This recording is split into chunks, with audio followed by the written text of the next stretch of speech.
Fala pessoal, estamos dando início a mais um episódio do podcast Tabela. Eu sou o Leandro Denardi. Aqui é Felipe Super. Bom, o tema de hoje a gente vai comentar um pouco sobre o fim do futebol de rua, que hoje em dia a gente vê muito a diminuição dessa prática, né, nas cidades.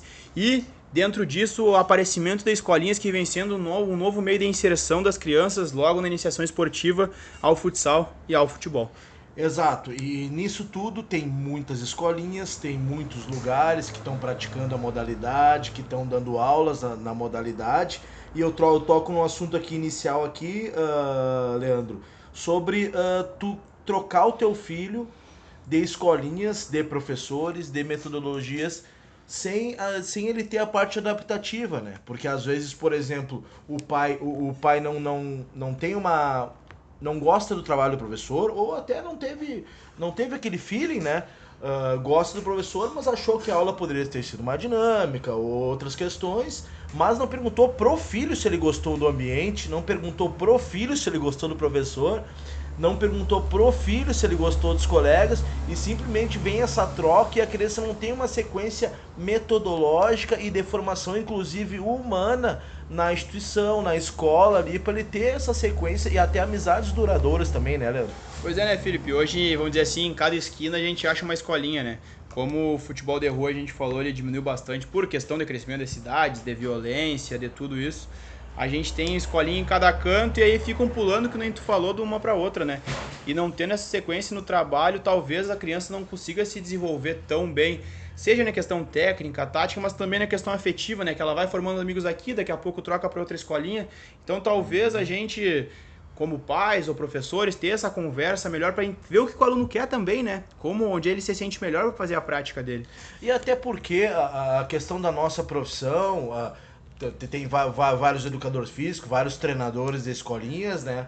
A gente tem espaço para todo mundo, porque às vezes a gente tem que pensar também que influencia que a criança vai naquela escolinha. Às vezes é mais perto de casa, às vezes é mais perto do colégio, né? Às vezes é mais perto do fim do horário, é melhor. Então tem espaço para todo mundo. Então não há para ter essa disputa, inclusive em questões nos torneios, nas competições. Daqui um pouquinho a gente vai tocar no assunto da captação aí, né, Leandro? Não tem por que ter essa disputa, porque na minha opinião tem espaço para todo mundo, Leandro. Tem espaço para todo mundo trabalhar e tem campo para todo mundo trabalhar e principalmente tem atletas, crianças, alunos atletas, para todos fazerem o seu trabalho da melhor forma possível. O ideal seria que a gente, como a gente prega aqui no Tabela, que a gente conseguisse se conectar, né? Que fosse um trabalho amplo, que conseguisse englobar todas as escolinhas, um se ajudando o outro, não vendo uma escolinha como rival, tentando captar os alunos uma da outra, né? E é dentro dessa questão que o Felipe falou da competição, a gente vê muitas vezes que tem equipes que se inscrevem em competições, em vez de colocar os seus alunos, as suas escolas, as suas escolinhas, que é com quem eles vêm trabalhando durante o ano, né, Felipe? Eles acabam pegando jogadores de outras entidades para tentar buscar o título. Claro que o título é importante, mas será que dessa forma eu buscar o título é importante? Eu deixando meus alunos que vão lá, estão 2, 3 vezes na semana treinando comigo, estão felizes treinando comigo sempre no banco, para colocar outros meninos de fora? Será que eu vou estar colaborando com a formação desse menino, ou que ele goste de jogar futsal ou futebol lá na frente ainda e querer manter nessa prática, né? Pois é, muito pelo contrário, agindo dessa forma, tá colaborando para o abandono da modalidade, né? Porque daí o aluno vai lá, porque é tudo, a gente sabe muito bem que que se nós temos uma competição no domingo, que na realidade em escolinhas a gente não pode tratar como competição, a gente tem que tratar como festival, né? De jogos, tem que explicar para eles terem uma boa, para no dia eles estarem tranquilos, estarem com vontade de jogar, estarem com vontade de ver os colegas, os pais vão estar ali, os tios, os familiares. Então, nesse sentido, eles vão ficar sentados no banco para te pegar outros alunos, para te ganhar e a tua escola ser colocada no pódio, ser colocada em evidência. Então, será que esse é o melhor caminho mesmo? Claro que é polêmico isso, claro que vários colegas, amigos nossos fazem isso, mas infelizmente, como a gente está aqui para tabelar opiniões, a gente tem que tocar nesse assunto, e essa é a nossa opinião, né, Leandro, nesse sentido da captação e de privar o resultado e não privar quem tá ali contigo no dia a dia, né? Eu acho que a gente tem que avaliar bem, né, qual é o nosso contexto. Se é um contexto da escolinha, se é um contexto de uma equipe competitiva, já é totalmente diferente. Mas falando em iniciação esportiva, por mais que seja uma equipe competitiva, eu tenho que priorizar aquele menino que está sempre treinando, né, Felipe? Porque eu tô vendo evolução, eu tô vendo que ele tá gostando do treinamento, a gente acaba criando, a gente já falou sobre isso, um vínculo professor-aluno também, né? Então é algo que a gente tem que refletir bastante para ver a melhor forma de tentar trabalhar isso na iniciação. Outra situação, nesses festivais de escolinhas que vejo acontecer também é a questão de tu ter um bom senso, né? Por exemplo, ali tá a tua escola ganhando num placar elástico, de tu trocar o time, de tu a conversa com outro professor adversário no jogo é muito importante. Antes do jogo ali, de tu dizer como é que tá, como é que é a tua escolinha, qual é que é o nível, se estão participando de tais campeonatos, daí como é que tu vai fazer, vai mexer. Isso é muito importante para que o jogo seja atrativo e o jogo seja estimulante para os dois, as duas agremiações, os dois times, as duas escolinhas e para todas as crianças e os pais que se envolvem nesse jogo. Porque como a gente estava falando antes, isso aí, um festival no domingo engloba todo o final de semana da criança. Porque a criança fica ansiosa, a criança avisa os pais ficam ansiosos, os familiares vão para também assistir lá e incentivar. Então é muita coisa, é muitas situações que envolvem e a gente como professor, treinador, tem que estar preocupado com essas situações também, não só com a questão do jogo dentro de quadra. Pois é, e essa questão, o ideal seria que fosse abordados tanto os treinos como os jogos, como os festivais, como uma questão de promover a prática da criança, né? Sim. Como a gente falou, a rua, a gente tem... Eu e o Felipe, a gente tem mais idade, então a gente jogou muito na rua, né? E hoje a gente já não vê mais isso nos nossos alunos, principalmente nas questões motoras, questões técnicas que eles chegam na escolinha. Então, o ideal é que a gente procure ter essa questão de promover a prática neles, né? Inclusive na questão da metodologia, de tentar trazer algumas questões, Felipe, da rua que a gente tinha antigamente para o nosso treino, né? Eu acho que isso é importante. E a questão da rua não seria só eu chegar ali, soltar a bola e eles jogarem. O que a gente entende muito seria... Até teve uma reportagem que o Cruzeiro fazia, que levava os meninos para jogar na rua uma vez, que era... botavam num campinho com um estado mais ruim, com buracos. Claro que isso também desenvolve a parte técnica, mas a questão da rua é muito questão da liberdade no treinamento, né? Do menino poder tomar decisões, ele não ter um cara toda hora, um treinador gritando, falando o que ele tem que fazer, com muitas regras. Na rua é ele que... como é que eu vou dizer, desbravava, ele que aprendia por meio do jogo, ele ia descobrindo as possibilidades que ele podia fazer. Então eu acho que isso entra muito na questão do treino e jogo, da gente promover nas escolinhas que ele goste do esporte como a gente acabou gostando, praticando na rua antigamente, né? Tem um estudo do professor Alcides Scaglia, acho que é a tese de mestrado, doutorado dele, não lembro, que ele entrevistou ex-jogadores que têm escolinhas de futebol, né? E todos eles relatam que eles aprenderam, falando com uma alegria, que eles aprenderam jogando. No campinho, numa quadra de futsal, numa quadra de cimento, enfim, em qualquer lugar.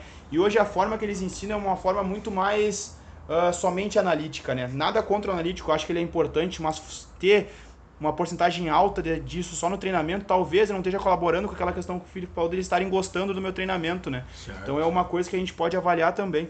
E também a gente pode... Agora a gente entrou em questão da metodologia, né, Leandro? Né? Nesse sentido de poucos campinhos, de poucos terrenos baldios, de mais construções, das crianças estarem mais identificadas com jogos eletrônicos. Tem toda essa questão aí que engloba várias situações. A gente pode aliar no treinamento brincadeiras mais livres,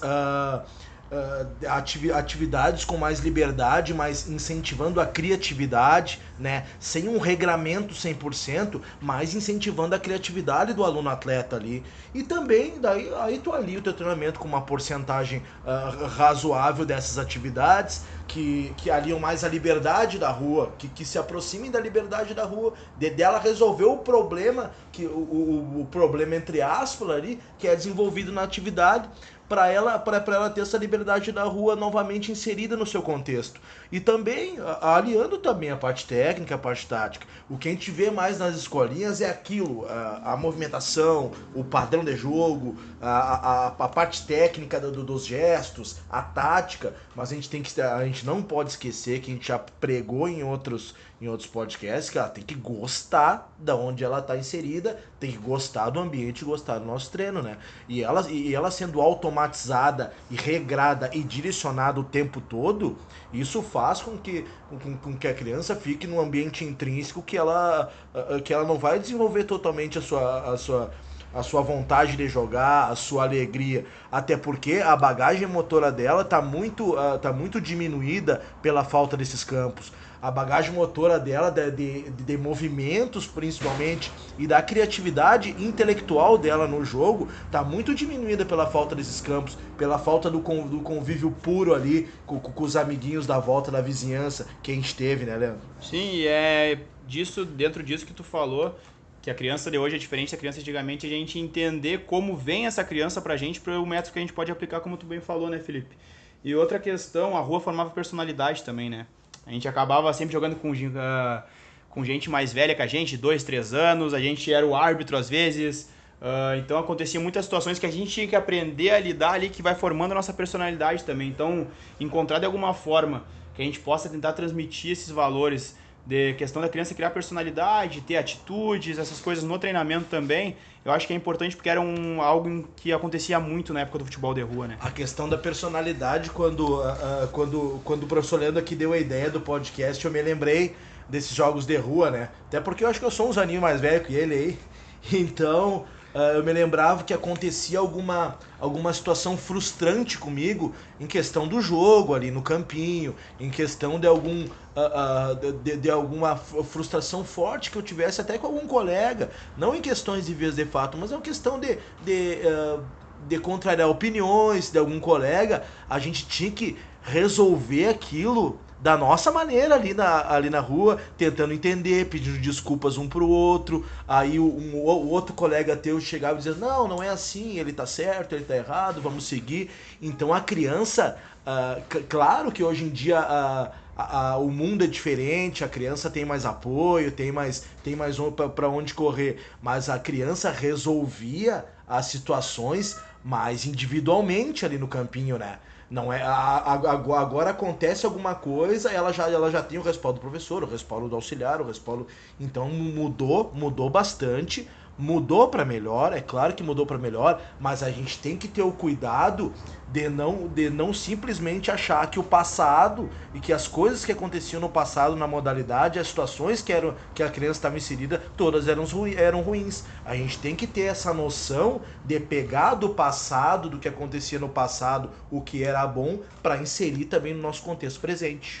Com certeza, Felipe. Acho que a gente deu vários exemplos que mostram que a rua é muito mais que apenas a goleirinha de chinelo no asfalto, né? Tem muito conteúdo que era trabalhado, que não tinha ninguém que vinha ali que falava que aquilo tinha que ser feito daquela forma. A gente ia descobrindo pela gente mesmo, pela nossa experiência, pela nossa vivência, ia criando a nossa personalidade, ia criando a nossa criatividade, ia aumentando ela, ia tendo liberdade para fazer as coisas, né? Então, essa foi a ideia do podcast de hoje, falar um pouco sobre o fim do futebol de rua ou o desaparecimento dele, né? A gente tem alguns locais que ele ainda acontece, o aparecimento das escolinhas e o que a escolinha pode fazer para tentar trazer um pouco das características do futebol de rua para os seus treinos, para as suas aulas, para continuar tentando fazer uma iniciação rica para as crianças, para que se desenvolvam, ou sejam jogadores profissionais ou não, né? Sejam indivíduos que gostem do esporte. Certamente. Então, até o próximo podcast aí. Se conecte com a gente nessa tabela. Grande abraço. Valeu, abraço.